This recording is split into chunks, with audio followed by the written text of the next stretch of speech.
We are going to call to order the regular monthly meeting of the City of Helotes Planning and Zoning Commission. It is August the 6th. Ask for the commission secretary to call the roll, please. Mike McLaughlin. Here. Joe Edmond. Here. Ron Haza. Greg Michelle. Here.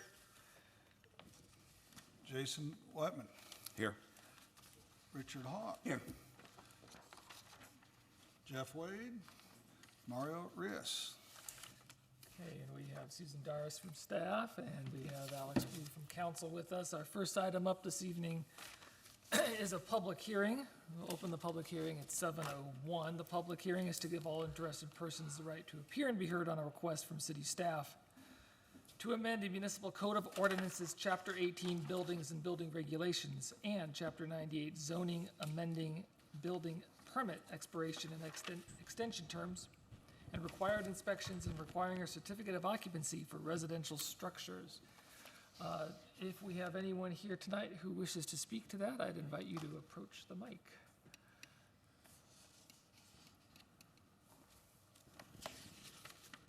Okay. We will close the public hearing at 7:02. We do not have any citizens to be heard, so we will move to our next item, which is to hear from our council liaison, Alex Blue, on the matter of the subdivision replat for the Bandera Oaks subdivision, which was before us in July.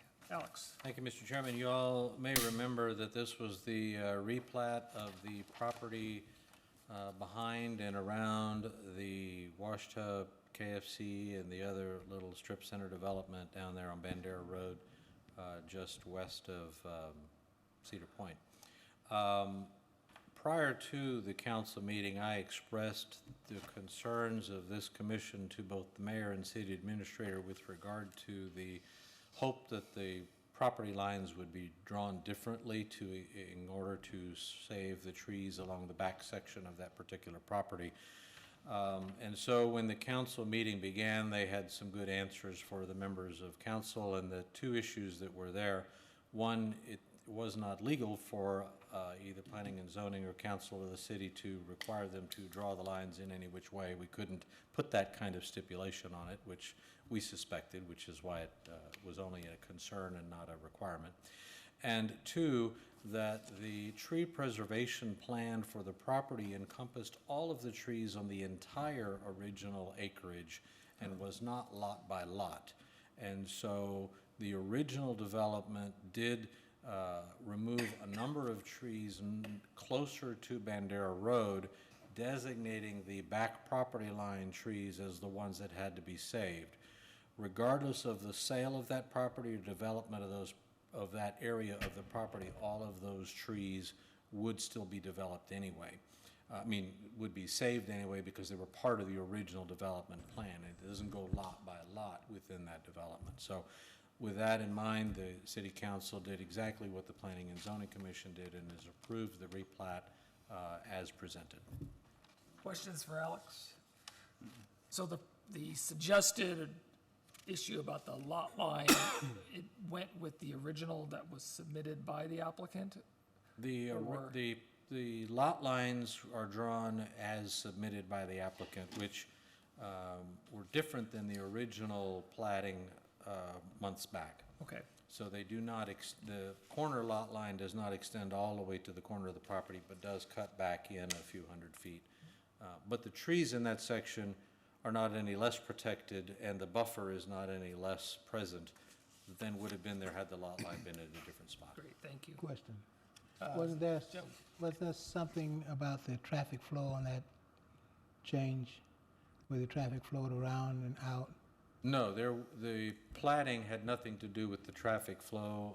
The roads and the development of the in and out, ingress and egress on the property was identical to the original presentation. The only thing that was different, as you may recall, was that the driveway between the KFC and the area where that little strip center where the credit union is now used to be paired with the back left corner of the plot. Yeah. And now it is paired with the back right corner, which is the detention pond. Yeah. Thank you. Essentially, the rest of the lot, just lines shifted slightly, but not substantially. Thank you. Thank you, Alex. Our next item this evening is discussion and action on the minutes of the regular meeting of the Planning and Zoning Commission from July 2nd. You all received a copy of the minutes. If there are corrections or edits, please bring those to our attention. Or this would be appropriate time for a motion. Mr. Chairman, Mike, I move to approve the minutes as presented. I'll second it. Joe on the second. So the motion is to approve the minutes of the July 2nd meeting as submitted. All in favor of the motion, please signal aye. Aye. Opposed? Minutes of July 2nd are approved.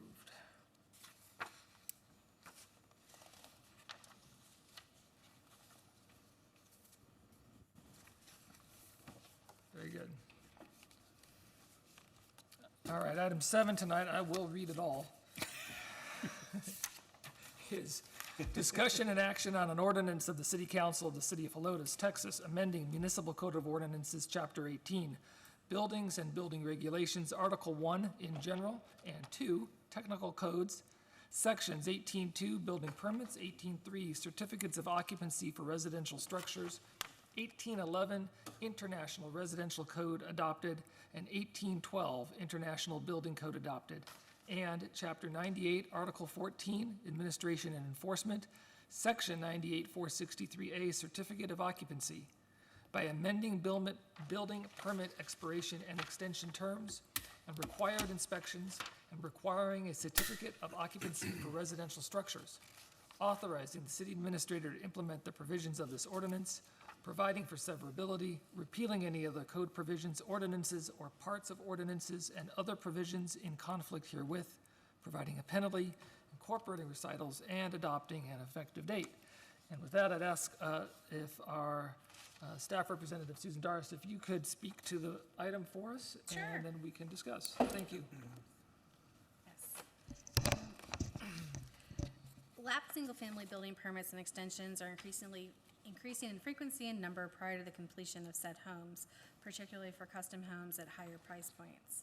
The current Code of Ordinances does not clearly outline a path forward once building permits and extensions have lapsed, nor does it provide a significant financial incentive for contractors to complete homes in a timely manner. Under current circumstances, expired building permits and extensions can be forwarded to the City Council for review and action, forwarded to municipal court through the citation process, or allowed to proceed with continuous oversight and encouragement by code enforcement, the building official, and administrative staff. On June 13th, City Council reviewed and proposed amendments and directed staff to proceed with the public hearing process for the Planning and Zoning Commission and City Council. The Commission will hold a public hearing today. City Council will hold a public hearing on August 8th. Generally, the proposed amendments to the Code of Ordinances, Chapter 1898, include the following: administrative or cleanup amendments, changing permit time limitations from 271 days to 9 months, providing for the following permit extensions and fees: the first 90 days and a 50% of the original permit fee, and then escalating with that same fee structure, requiring a certificate of occupancy for single-family residential homes prior to occupancy, and the removal of a temporary on-permit set inspection and replacing said inspection with the final certificate of occupancy and inspection. So, in summary, it's really cleaning up what we currently have and giving us some specific direction to encourage those permit holders to not have their permits lapse and give us something in writing to be able to follow up with them. Okay, let me first open it up for questions. Michael? Mr. Chairman, so the permits, are those typically paid by the builder? Okay. And, so I had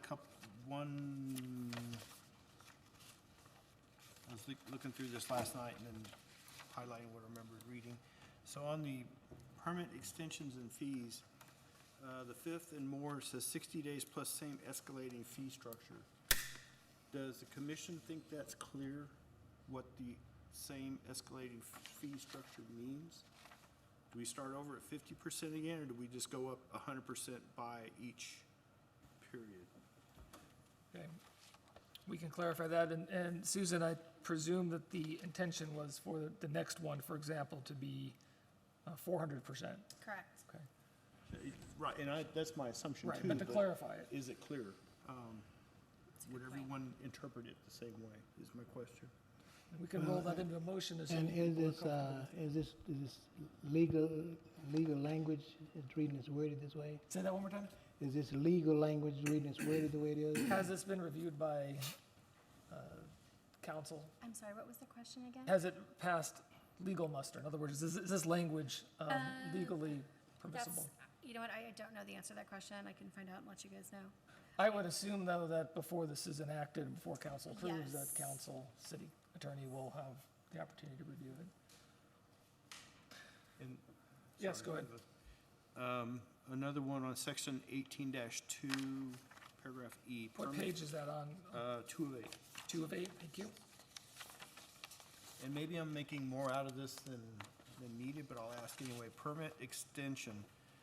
Department is authorized to grant in writing building permit time extensions. Is there a criteria for that, or is that a discretionary thing, or is there something that governs that? Or is it more of a common sense thing? And is that, am I making too much out of it then? I'm not following what issue you're drawing attention to. Well, the permit extension, the department is authorized to grant in writing the building permit time extension. Is it something that it's gonna be obvious the builder will not complete the building in time and, something that simple? Is that all? So who initiates the process then? If an extension is needed, Susan, is that something that the city would need to have through I code think- enforcement or some such? I think I think the permit extension fee structure is created to encourage the developer to initiate that conversation. But if it's not the developer, it would be code enforcement. There just needs to be a mechanism at some point to say, hey, you need another. I'm just curious what that mechanism is. From my understanding, But to your point Hang on one too, second, Joe.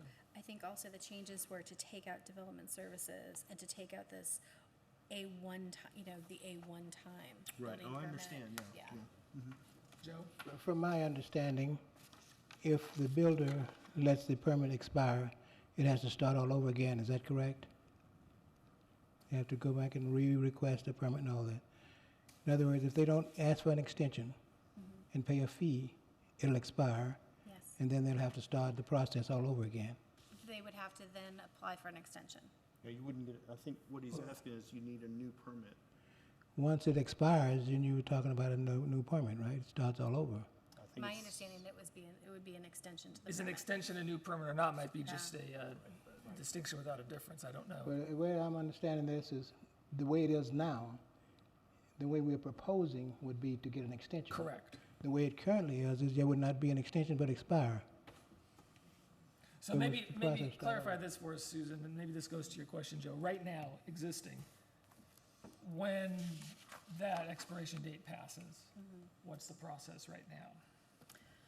The problem is there is no process. There we go. So code enforcement is something that code enforcement does right now. So how are we going to, I don't have, personally speaking here, I see the virtue of this and it adds a whole lot of clarity, but doesn't it still come back to an enforcement mechanism on the city's part to Yes.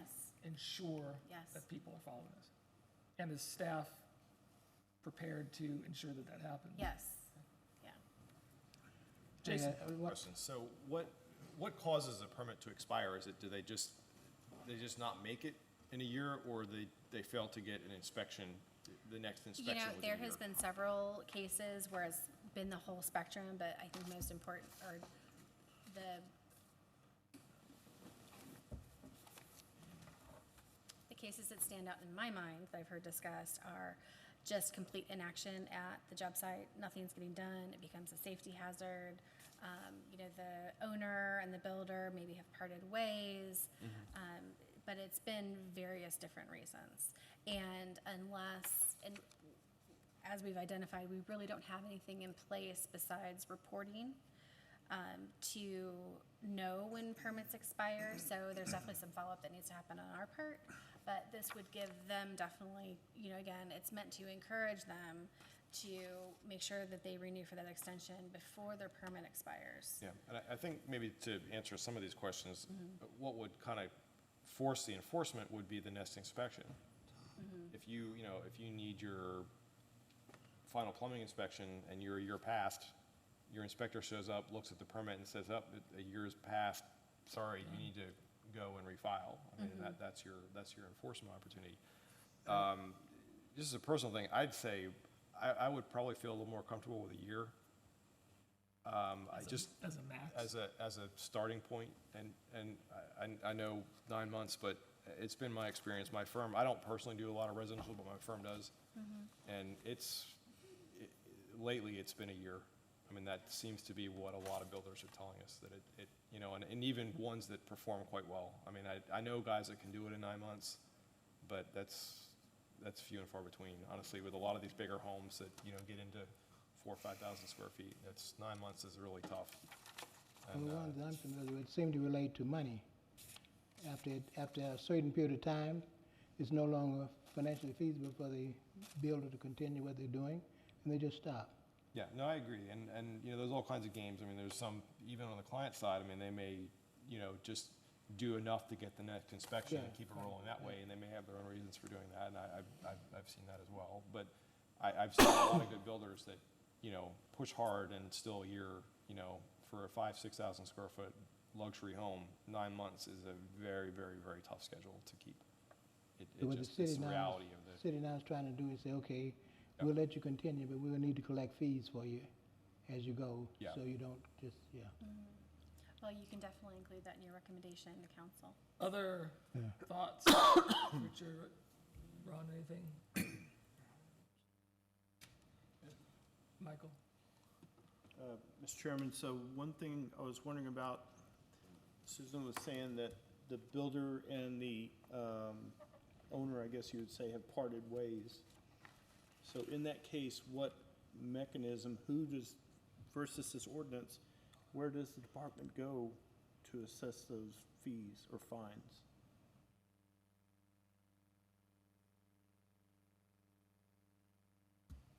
What, I mean, we put something in there, I'm sorry, do we, does the city put a lien on the property at that point, or what, at some point to clean it up or make something happen?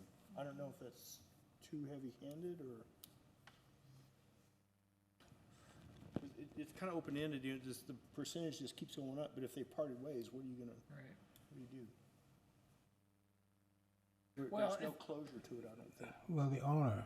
So what happens if a permit expires and there's no extension, and nobody seeks an extension? And that becomes the What question. I'm familiar with is the owner owns property, will do something. They will take some action because they're the Figure owner. They'd be ultimately responsible. Right. But it's vague or unclear, at that, Right. Well- that bad end, what happens, what is the end, actually? And I think we can, with Councilman Blue here, who can represent this perspective at council's meeting. It's this week, right? This Yes, Thursday. Thursday. I mean, that's a fair question. The same way, how this will be put into motion in terms of just ensuring that on that expiration date, or close to it, that the extension is pursued, and ensuring that the city enforces that. Councilman Blue, I sense you'd like to say something. Yes, sir. It might be helpful to know a little bit of the background which might cause this. In fact, our city administrator, when they brought the issue to city council to get a sense of, does council want to pursue further in this progress, the council unanimously agreed, yes, let's go through that, which is what prompted it coming here, and then also through the city public hearing process. So the answer to the question is, and I don't have it all memorized, but my understanding is the current process allows somebody a 9-month permit, and in the event that that permit lapses, they're allowed one additional extension, at which time after that, to get any additional extensions, it actually has to go to city council. It's not as simple as just letting development services. So this outlines a plan for when a house or residence does take longer and longer, that it outlines a plan for it to just be administratively handled as opposed to forcing it to come to a city council event, halting all actions, et cetera. The second aspect of, the second question that you guys were bringing up here, I think, was with regard to the fees. The original permit is being paid, and somewhere is also a fee structure that talks about that fee associated with the size of the house, right? So originally, we charged fees as a city based on the finished completed value of the home. That was challenged at some other city in state court and determined that that was not valid. Actually, there was a state legislative law passed and signed by our governor a few months ago that made that fee structure illegal. So the city, like others, have gone to a square footage valuation to determine what the fee is. If an individual entity that's building has to go to an extension, then then a new fee equal to 50% of what the original fee would be charged to gain that extension. But it allows more and more time, but the escalation of the cost is what's the incentive to get it finished. And while there are a lot of reasons why an entity may not finish within 9 months or a year, right? If it's simply because it's a complex house, and there are some, though a good builder can accomplish that based on that, then obviously those costs are just going to be transmitted on to the eventual owner of the property. Companies going out of business, other complications or problems could cause it, but this allows that to occur without forcing it into a city council agenda item to allow a builder to get an extension on that. There is a provision, there's one of the other items in here you might notice is that it does now require a certificate of occupancy upon completion. In the past, builders would, even though they weren't finished and they may have gone past their extension, they would allow the potential owner to move in, thereby avoiding the idea of an extension at all, right? And so this requires a certificate of occupancy before they can actually move in. This originated because the city didn't have a really good handle on when all of the permits were there. So the city administrator had development services come up with a very good detail of how many that are in progress, how many had lapsed, which we're not even aware. That prompted the need for this incentive to get it done. So we have a process now, but there wasn't really a strong enforcement method when somebody lapsed. There is a provision on 4 of 8 which talks about violation penalties. If an individual goes beyond the time period and does not seek an extension and pay the necessary, the city code compliance officer could enforce penalties, which would then go through the court system and could be up to $500 a day for failure to secure an extension of that penalty, thereby adding more monetary incentive to get it finished and be done. Does that help some of the background? This was really an intent to allow for the enforcement, to allow code compliance to have some teeth behind get it done. But it was prompted because the city did figure out they didn't have a great mechanism for, one, finding out when all the permits, they do now, and that is what prompted this whole thing to come up forth. I got one question. Does this penalty, is that in addition to the Yes. extension fees? Yes, it's not automatic because, again, obviously, any enforcement penalties right. still have to go through the city court system, right? I mean, they don't have the right to just do it. Yeah, that's All fees and fines associated with failure to comply with ordinances still go through municipal court. strong incentive to get them to complete It that. is. Yeah, And that was the goal. yeah. But the other thing is not just to let it lapse and they can't get one, so that structure allows them to have more opportunities to extend it in the event of the odd scenario of a complex home or a builder going out of business and they have to find another one. Maybe the home buyer's financing falls through and they can't afford, and so they have to seek new financing, which delays the construction. All sorts of things can happen. But this allows that structure to where it doesn't force it into other problems and also possibly court action. Thank you, Councilman. Michael? Just one other thing on, speaking of the fines on 7 of 8, the failure to comply, it's a $500 fine, but it's a one-time fine as it's written. Should it be each day like the first fine was? I know that our city administrator spent a great deal of time making sure that this all met consistency with what other cities do. Yeah, I don't know so what the intent is, so that's why I'm asking is what Well, should it it be? says each day is a separate I can offense. bring that up before it finalizes through council. Okay. All right, if there are no further comments, Mr. Chairman? yes, there is further comments. Each day is On the permits, is it individual permits per each, like electrical, plumbing, added on top of the building permit? Or are they I think in they're with all the part of- building I permit? think they're all part of one permit. It's under one? I read it as one. It is one? Okay. Yeah. With separate inspections. Right, yeah, okay. That fee is just one fee. I still like somehow to have a Cuts down on paperwork. final piece in there. Yep. Or to That finish it. subscribes the formula. So the suggestions I've heard, and we could put in a motion, of course, Councilman Blue could represent some of this at the meeting later this week, include specification on the fifth and more inspection fee, the increase of what that is, as Michael brought up before, and also whether the commission wishes to recommend a 12-month instead of a 9-month permit time limitation, as Jason has proposed, or at least suggested that we consider. So those two things are the outstanding ones. Why don't we invite a motion and we can discuss it and then go from there?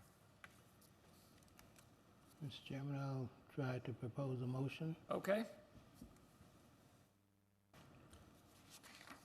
I move that, And remember, it's a recommending. right, that we recommend to the city council approval of the plan, what am I calling it?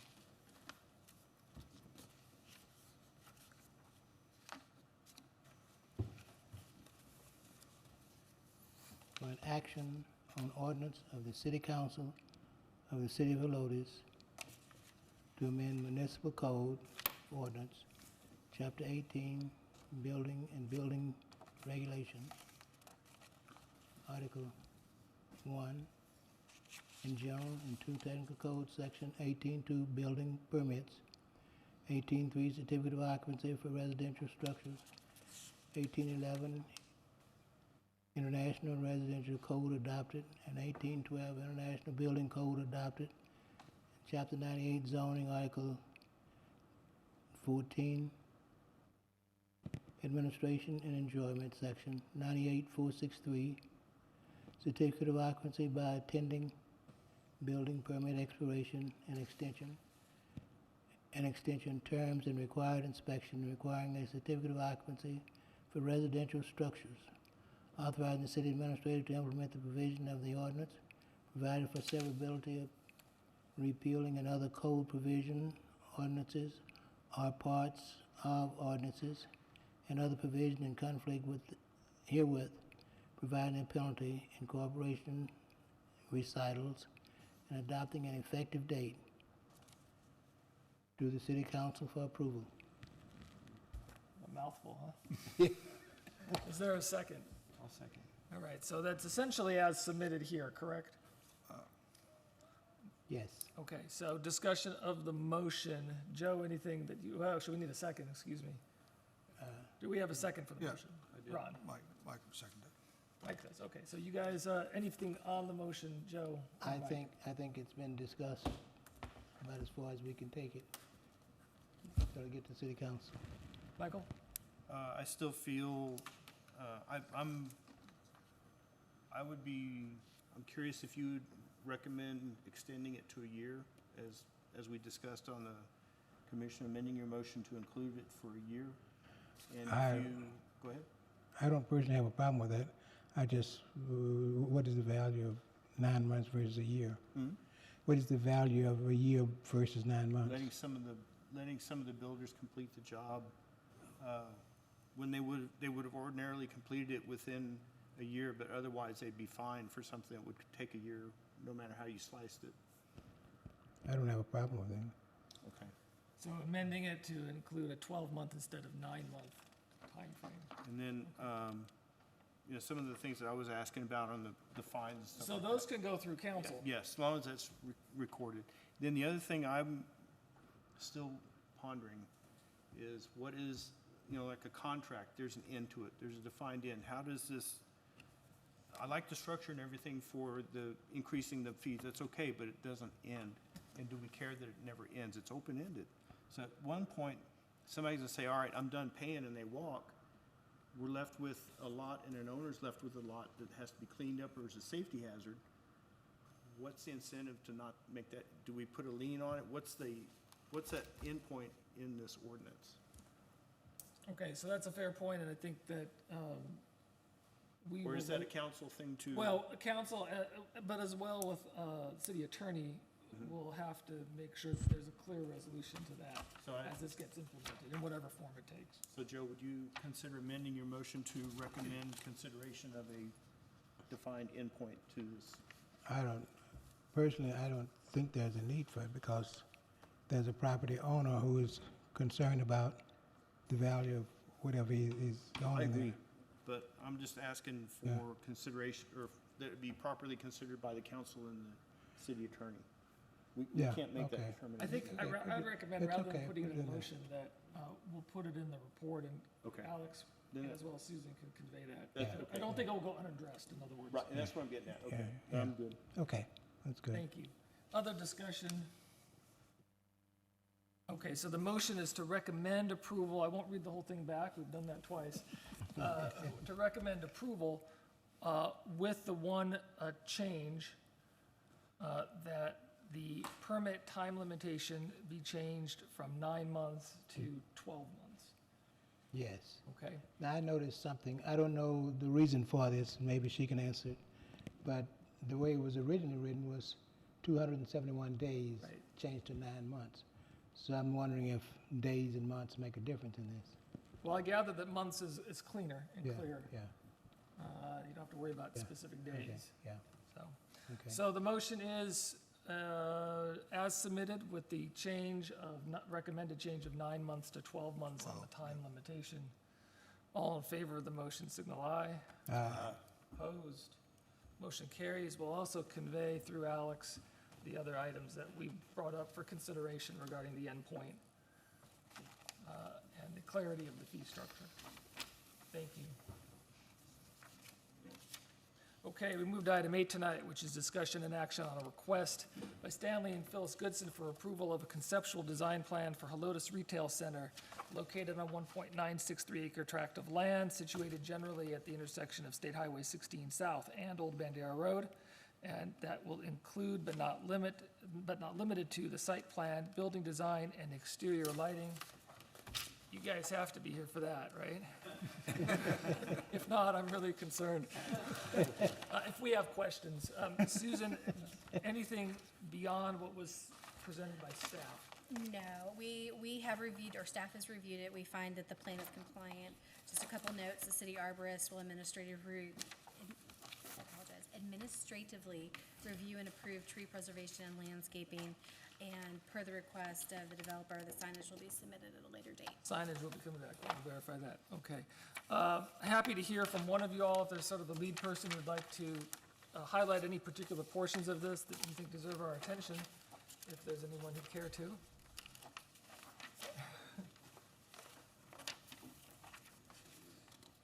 If you would tell us your name and your business address, please, for the record. Okay, I'm Ignacio Aliaga, architect with GBI, and the address is 17446 Low Road, Helotes. Thank you. Juan Rodriguez with Leak Engineers. Business address is 110 East Houston, San Antonio, Texas, 78205. Great, thank you. What in particular would you like us to know about this project that you think would be helpful for us? And we have the drawings and the elevations and whatnot, so. Do we have a color elevation? I don't, the elevations aren't in color, Susan, on yours, are they? Are yours black and white? Say again? Are yours black and white? Yes. If you have color, maybe put them up.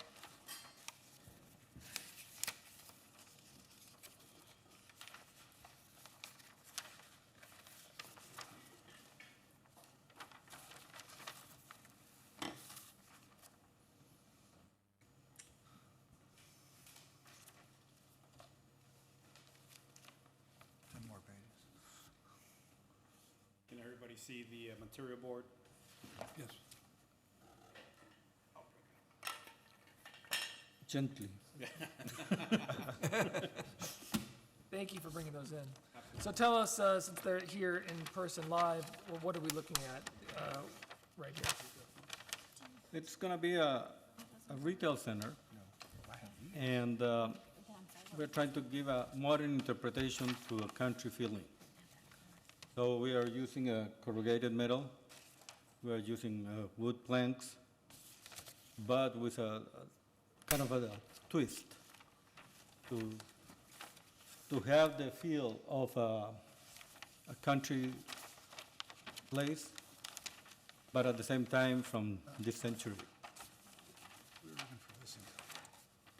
And these materials that you brought in, these are the colors, Yeah, that's the color swatches. scheme basically, and it's a corrugated metal panel, and it looks rusted, but it's not rusted.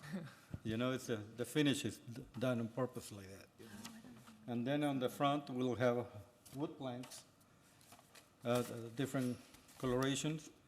So the roof and the sides are basically the same material, and the front is another material, it's the wood material, and that's where we're gonna have the storefronts. And in front of the storefront, there's a porch, that's basically this black anodized Okay? system with the soffit of the porch being the wood, the blonde wood underneath.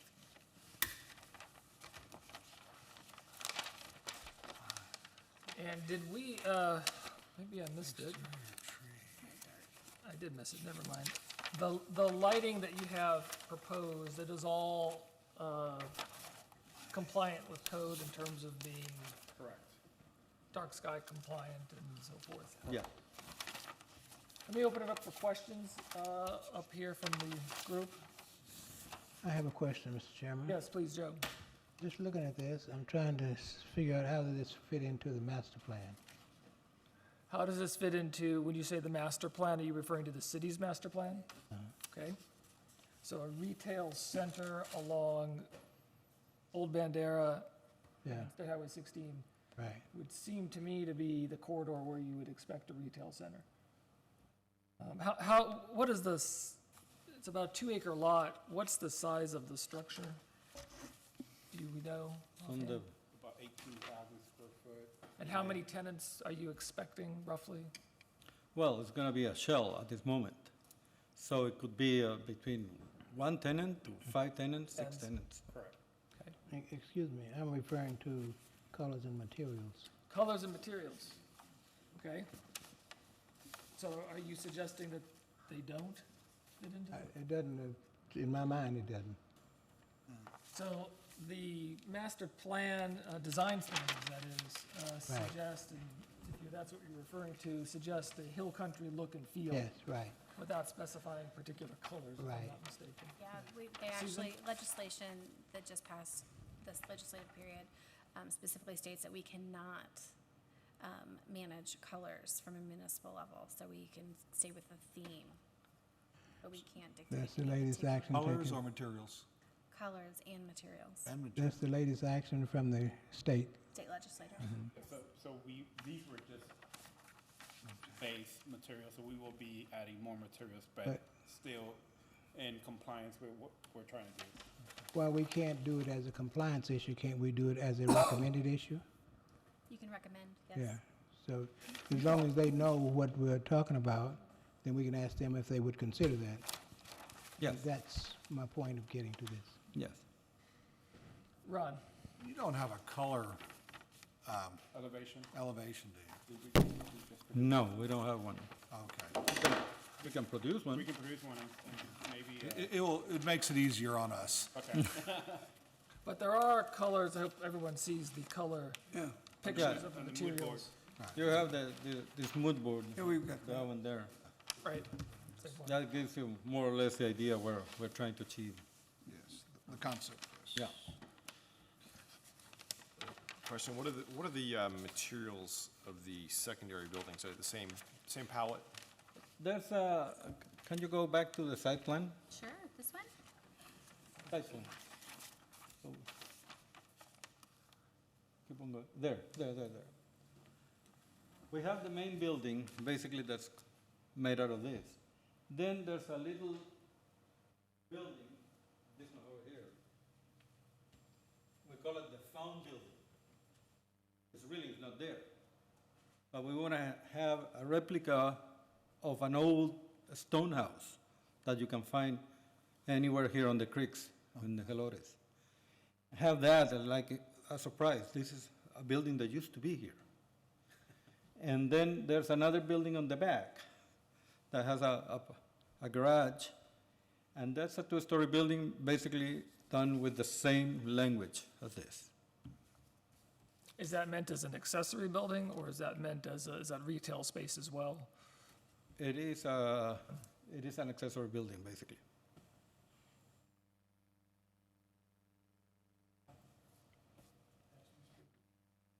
And the whole design of the building is surrounding that big tree in the middle. Right now, they just cut the grass, and you can see the tree. So we're trying to enhance that tree and create a courtyard. That's why we put the small house next to it to start, Small building. yeah. We're Tree. keeping that big tree Yeah. to enhance the front of those suites. And that's where your patio is? Yeah. Correct. It'll be a common space for, people to congregate. Sure. eat, So we'll put a deck there, maybe a couple of chairs, stuff like that. Mr. Chairman? Richard, then Michael. Oh, about how many parking places do you have scheduled? Oh, my goodness, I think we had 105. 105. That gives you an idea about how many people do you, Yeah. So we're parked, 5-1 right now. okay. Thanks. Michael? And just to be clear, the front, if you will, or the entrance to the building is the side, not facing Bandera. Actually, there's store frontage along Bandera. Oh, there is as well. Yeah. Okay. But there's only one ingress and egress point. Is Yes. there a, like an emergency Yes. fire, where is that? That's basically the main driveway. Oh, but there's not a secondary one? No. For emergency access Are you referring to the building or to the site? to the site? Yeah, so we do have, Right. Yeah, Basically, you come here, turn around. correct. So it's just the one entry. and Correct. exit. Single. Yeah, and we've had that discussion with the fire marshal already. He's kind of approved it already. So Kind of? conceptually, or fully approved it. They can go, it's probably fine. They can go 150 feet and then do 150 feet off the truck to get around the building. It's probably fine. Jason? Just a point of clarification, your site plan from, it looks like kind of an engineering site plan, differs slightly from the landscape, and it looks like the landscape is showing 0 lot line, but I guess the architectural site plan is showing a 5-foot setback. Is that, which one of those is correct? We do have a 5-foot setback from 5-foot the property line for pad preparation. Okay.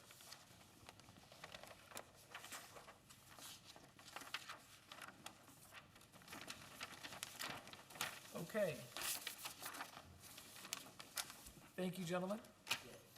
At this point, I think we can have a motion. We can discuss a motion. Jason?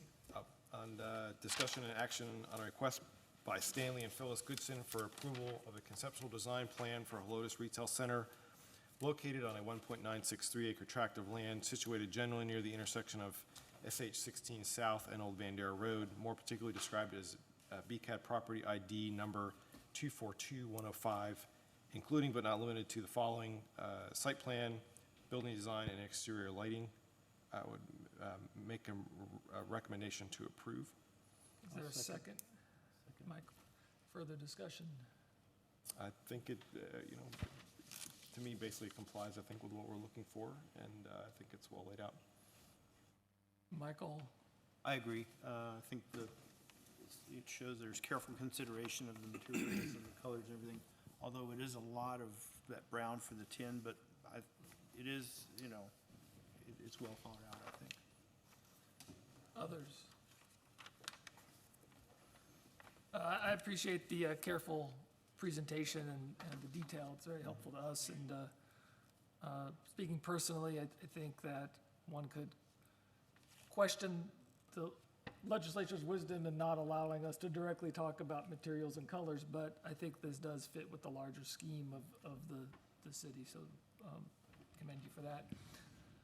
So the motion is to recommend approval of the request from Stanley and Phyllis Goodson for the conceptual design plan for the Helotes Retail Center located on 1.963 acres, generally at the intersection of State Highway 16 South and Old Bandera Road, including but not limited to site plan, building design, and exterior lighting. All in favor of the motion signal aye. Aye. Opposed?